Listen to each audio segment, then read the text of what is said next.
Latino, yeah. And I dream a world that encompasses people working together, learning together, making art together, feeding each other, sharing food, breaking bread together. And I think that 1040 Creative encompasses that and will continue to encompass a community, cultural, creative hub that makes everybody feel good, makes everybody feel welcome. Because when everyone feels good and welcome, then we feel good and we feel welcome. The dream world.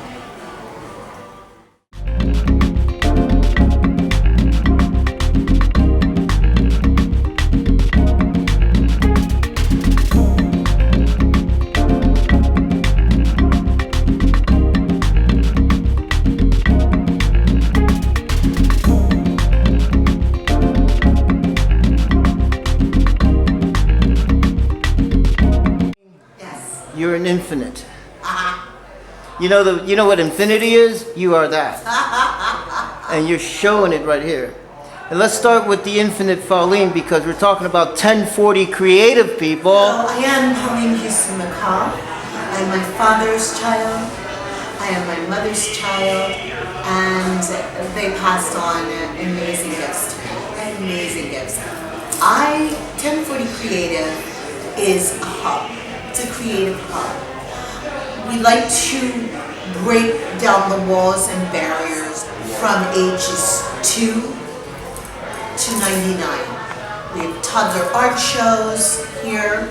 We just had a huge toddler art show with parents and children coming across the city to childcare centers, preschools, charter schools, sharing art, sharing the knowledge of art, sharing the possibilities through creativity and culture. So I guess I was a really, really old soul. I knew early on. So here is my story.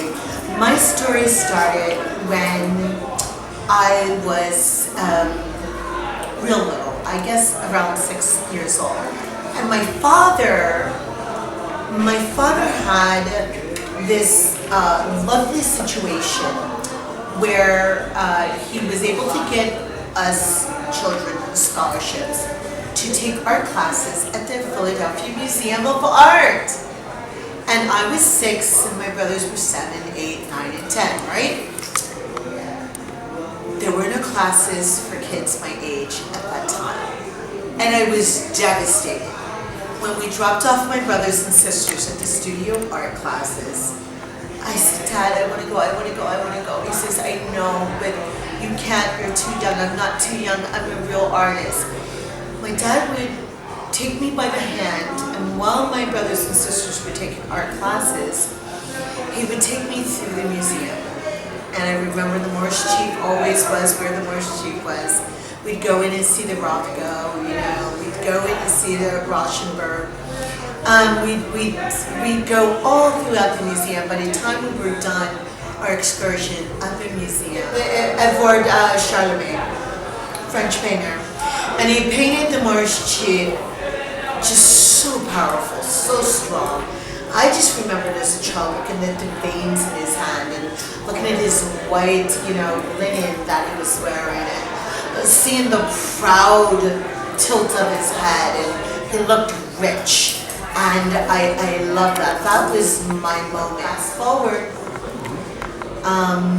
some years later, I woke up and I decided, I said to Rob, I'm going to the castle. He said, what you talking about, woman?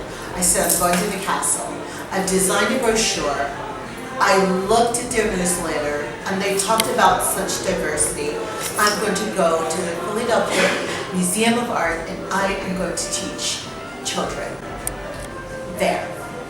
I walked down the halls and I saw Muralist shoemaker, and I said, I didn't know she was Muralist shoemaker at the time, and I said, hi, I'm looking for the director of education. I have my brochure and I've come to teach the children. And she said, oh, do you have an interview? And I is it? Absolutely not. But I read your newsletter, and I heard about the diversity, and I heard about your outreach to Latino and African American communities, and I need to be there. And the children need to see me, and I know that in my heart and soul. She said, you know what, come with me. Come with me, let's go back and meet the director. And long story short, I wasn't able to take classes, but I taught for 7 to 8 years at the Philadelphia Museum of Art. And I can't even tell you how much joy and how much pride I had in that being the outcome of me wanting to be an artist at the age of 6.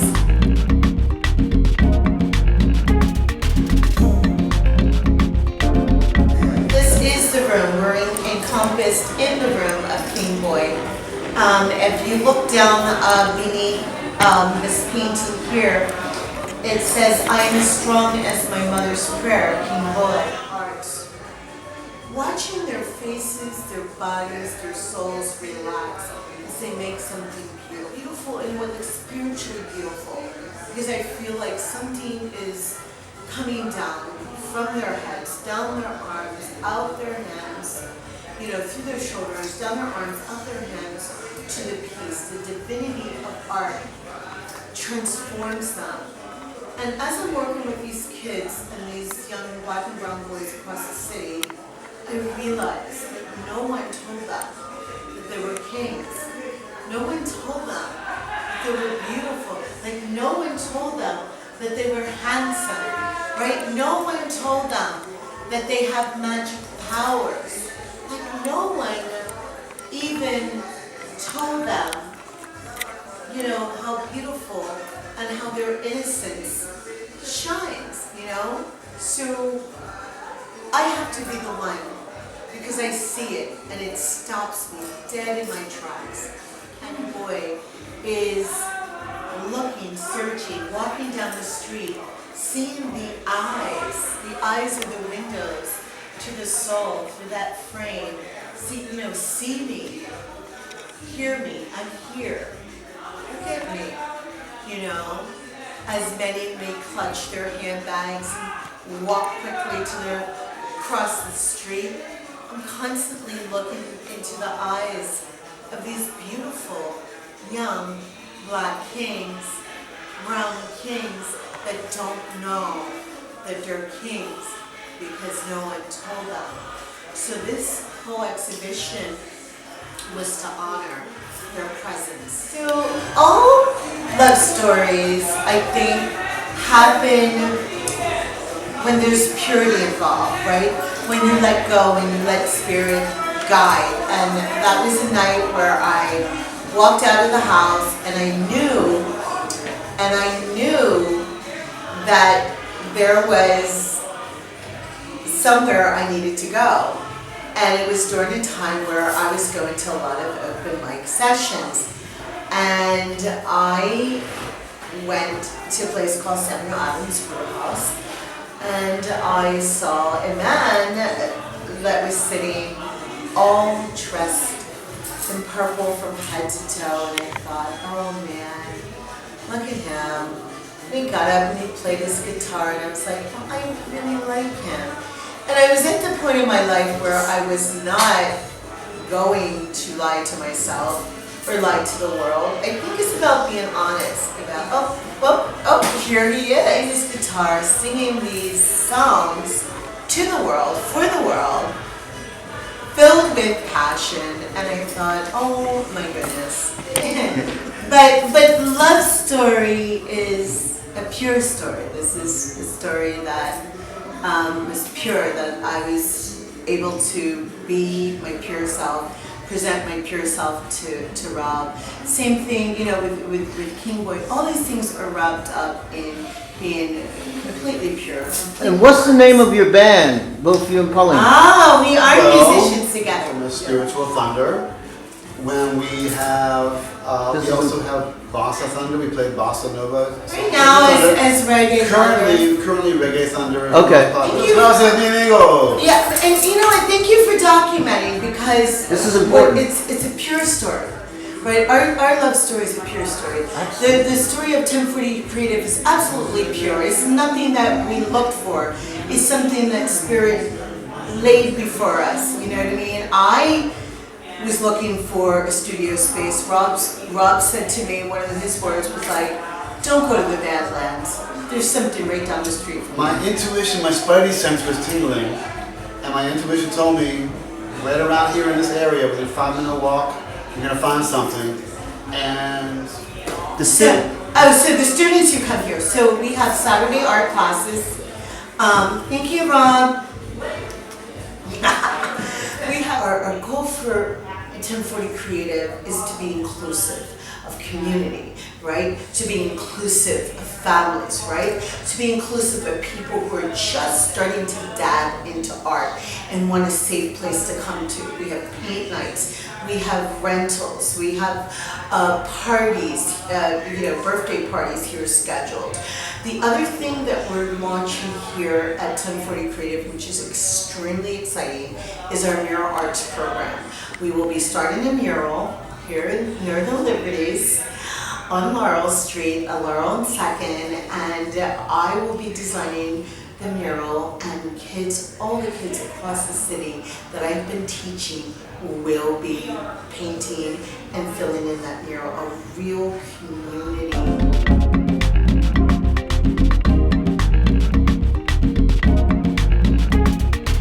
My name's Cavin Jones. Cavin Jones. Oh, I've been painting since the 70s. So that would be over about 50 years. I was trained as a painter. You know, drawing and painting is my training. I have a master's degree in painting. But my approach to artwork usually is in the form of a collage of some sort, whether I'm collaging imagery or collaging materials. Usually it's a collage of imagery. So that's my approach. Yeah, as a child, I was, so my earliest experience of drawing was we used to take pieces of brick and draw on the street, on the asphalt. We lived on a small street. We used to draw Batman, Robin, supercars and stuff. So that was my first experience with drawing as a kid. I just always did art, you know. I would get these urges, like I would feel in my stomach an urge to do something, to draw something. And I would either make up drawings of like cars, or I would copy comic book. Comic book art was like my aha. I like to draw comic book characters. But I was just copying what other artists had done, you know, out of the books. But comic book art was probably my first art influence.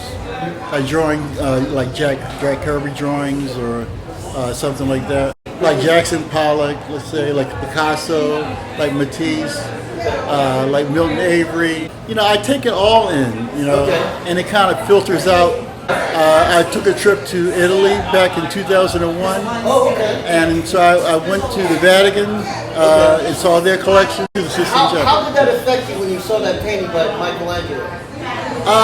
Well, I admire what he did because the ceiling is really high up, and back then, you know, it was really a chore to do what he did. Right. So I admire that, and I was painting murals at the time. More like part of the journey of in seeing it and appreciating it in person. Okay. Because you look at things in a book, you get no sense of how big it is and what your body's relationship to it is. So when I saw them in person, it's always about seeing what the artist did and communicating with the artist. The greatest thing that happened to me, and that was back in 2001.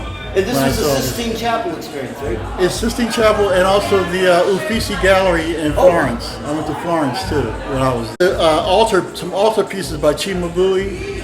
I saw some Botticelli's there, but there's these religious altars that were painted by pre-Renaissance painters like Cimabue. And I saw them in person. And when you see them in person, you know the gold that's in some of them.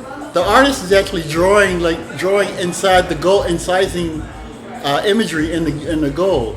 So seeing them in person, I got a sense of the scale, how big they were, but they also felt very old to me. Right. Like when I saw these altar pieces, these paintings on panels, and the gold leaf that was on them. The gold leaf seemed like it was like this thick. Oh, wow. It was so heavy, but it also felt very African. So that had a lot of influence for the work that you did, those paintings you did with the gold leaf. Exactly. Right. That was the direct influence, right? That's Yeah. the work I'm doing right now, right? Oh, okay. Yeah. So you're continuing that series because of that trip. Because of that trip, because of seeing those paintings. The saxophone player, Byron Lancaster. So this is a homage to Byron Lancaster and a portrait. There's like 3 portraits of him. 1, 2, 3. Of Byron Lancaster at different phases of his musical career. So I sought out to capture, not only Byron's, image, but also his feeling, his philosophy, and what he came out of, which is what a lot of us came out of, especially during the 60s and 70s. And that's the jazz movement. I try to represent music, his music, and his influences as well. Okay. Whether it's the civil rights era, civil rights movement, or gospel music, Black Power movement, and even ancestry. These are people in the fields. He played with Coltrane, he played with Sunrise, he played with a lot of jazz musicians who came through here. There was an energy. Everything was in the air. The racism was in the air. The energy, the creativity was in the air. Whitmer Museum. Okay, here in Philadelphia. Philadelphia, yes. Okay, Whitmer, yes. Sorry about that. But I had a painting in the show, and it won top prize in the show. Oh, Nothing Like You Has Ever Been Seen Before is the name of the painting. Oh, wow. Okay. Nothing Like You Has Ever Been Seen. Is it in the collection of the Whitney? It's not in the collection of Whitmer. I have the painting. Oh, okay. It won top prize, but because the painting was in that show, I'm going to have another show next year of my work. Right. So this is a milestone in your life. Yeah, the James Oliver Gallery. James Oliver saw Oh my. yeah, right saw there my, on our street. Yeah. Yeah, he saw my painting, and now he wants to give me a show. Okay. I used to work as a cook for money, Okay. But now I do my work full time. Well, congratulations. Let's say your name again. Cavin Jones. This painting is called Harriet in the Afrofuture. My name is Misty Sol. I'm an artist. I live and work in Philadelphia. Misty Sol, I'm so delighted to meet you in person after seeing your exquisite art on display here at 1040 Creative. Can you share a little bit about your pieces and what propels you? What journey are you on? Okay. As far as my journey with this painting, I think her posture is the thing that really was most inspirational. I tend to work from photographs. This was a photograph of my first continental African friend. When I say continental, I mean she was from Ghana as opposed to African American like me. And just through hanging out with her, eating her food, hearing her beautiful accent, just talking to her about what her life was like, it just really showed me so much about myself and those commonalities. And just her posture, this stance here is like a powerful Black girl stance of affirmation and just poise and confidence. Almost like she knows who she is. Yeah. And it's something that women do. Like, look at you right now. Like, look, when you lean back on yourself, and you get into your own mind, it's almost like, it's like standing in your power, this leaning back, but also it makes you open. And then she has a pen in her hand here. I was going to ask what the implement was. If a pen to sign a contract, a pen to continue her artwork, a pen to write her next poem. I mean, it really can be any of that. And it's called Harriet in the Afrofuture. And so it also kind of signifies Harriet Tubman, right? When we think about that. That's who I thought immediately. Right. And Afrofuturism is a genre of literature. Well, it's not. It applies to art, across genre, architecture, fashion, but it's a label that where people of the African diaspora are writing themselves into history and into the future, right? And into speculation and fantasy and all these different possibilities. Important because I am an interdisciplinary artist. Like history, politics, performance, visual art, literature, all of that stuff goes into the paintings, and sometimes that's not like apparent unless you're having these conversations. So that's really valuable feedback. That's the kind of stuff that can go on our artist talks. It's the kind of stuff that can go into some of my maybe blog entries or things like that just officially document even social media. Into a syllabus and pitch it to your alma mater and be invited as a Philadelphia artist in residence who's incorporating all of this, sharing it back to those who are taking part in African studies today. I don't know how far out of school you are, but how cool would that be to bring that? I love that question. To look at what we have before us. At the time, I was using this Ghanaian fabric a lot, and using it as her hair, as her headpiece, really kind of symbolizes, the mental transformation and just the blooming of our minds when we engage with our culture and our history, and when we communicate with each other. And if you look really closely, there's love in her eye, Oh,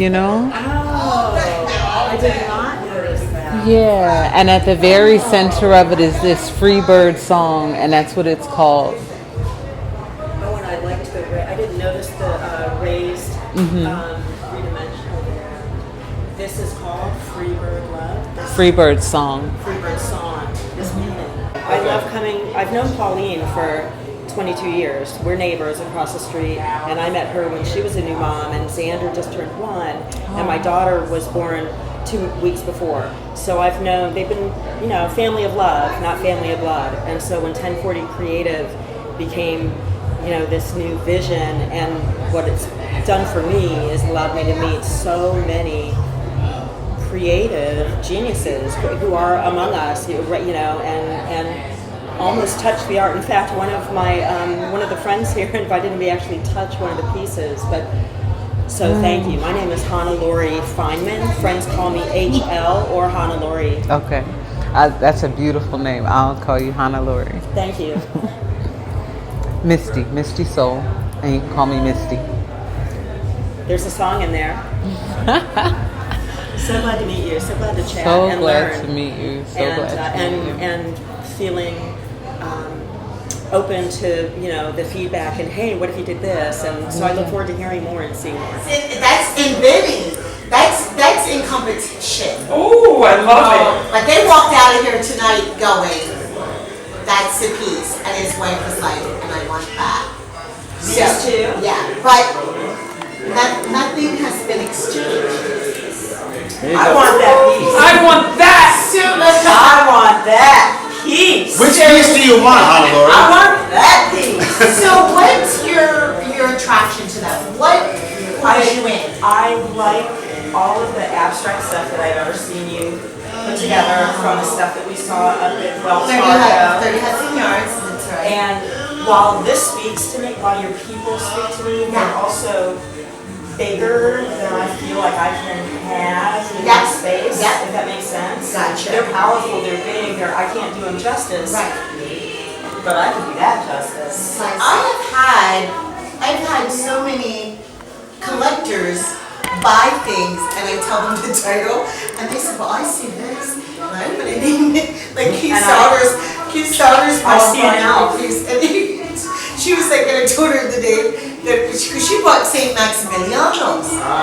And she gave it a completely different name. Did she? I said, that's fine, but this is the name I gave it. So I'm just gonna kill her. Something really wonderful is happening here at 1040 Creative. A combination of real community, of me working with children, and knowing their parents. And Hannah-Laurie living across the street from me before we had a gallery, before I had my studio, I would paint outside in front of my house. And Hannah-Laurie would look out the window and come running across the street one day and say, I really like that painting. So she wound up, buying the painting that she watched me paint on a Saturday afternoon. All right, I'm all around the neighborhood.